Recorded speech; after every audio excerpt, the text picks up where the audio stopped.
Perlu masuk ke lambung. Kalau ini lewat mulut ya. Di lambung itu isinya volume lambung, kan saya kan otopsi, asal ibu tahu aja di RSCM itu otopsi 4.000 1 tahun Bu. 1 tahun 4.000 bagi 10 1 hari. Kenyang Bu. Nah, lambung itu isinya 1 liter. Anggap deh isinya air semua. Masuk 150 berarti di dalam lambung itu ada 150 mg per liter. Masa nggak ada yang nguap? Dengan tadi dibilang dia titik didihnya itu 26,5 derajat. Masa nggak ada yang nguap? Makanya kalau nggak usah ditekan pun kalau saya masuk ke ruang otopsi, kalau ada cyanida saya pasti cium. Nah sekarang pertanyaannya begini Bu. Ada cyanida di sini. Itu yang saya ngomong juga di pengadilan. 7.400. Nggak mungkin nggak kecium tuh ya. Saya bilang, kalau ada seperti itu, radius 500 meter pada kolaps semua. Saya bilang mau coba. Kalau berani. Dokter kan sudah sedemikian ahlinya, sudah menerbitkan 3 penelitian tentang cyanida, dosen cyanida.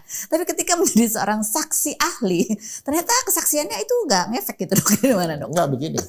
Indonesia saya cuma ngomong itu basicnya kita tuh dari jajahan Belanda kan. KUHP kita KUHP Belanda. Dia menganut namanya sistem pembuktian negatif. Artinya hakim hanya boleh menjatuhkan pidana kecuali dengan minimal 2 alat bukti yang dia mendapatkan keyakinan bahwa benar terjadi tindak pidana dan benar terdakwa yang bersalah melakukannya. Nah, 2 alat bukti itu pertama saksi, yang kedua ahli, yang ketiga surat, yang keempat itu adalah petunjuk, yang kelima pengakuan atau terdakwa. 2 aja udah bisa dihukum tuh? Iya, bisa dihukum. Tapi di dalam hukum itu ada namanya pembuktian saintifik. Kalau yang mati adalah manusia, ahlinya dokter. Yang namanya saintifik adalah hasil pemeriksaan dokter. Apa itu? Otopsi. Karena kalau orang tidak diotopsi tidak ada sebab matinya Bu. Makanya kalau mau tangkap orang, siapa yang melakukan suatu tindak pidana harus diotopsi. Dari otopsi ada sebab matinya, dari sebab mati siapa yang bikin mati gitu loh.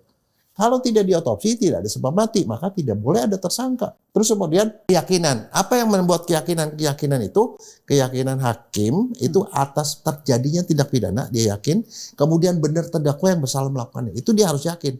Nah dalam rangka meyakinkan itu, terserah hakim dong mau percaya sama saksi ini, ahli ini, terserah dia.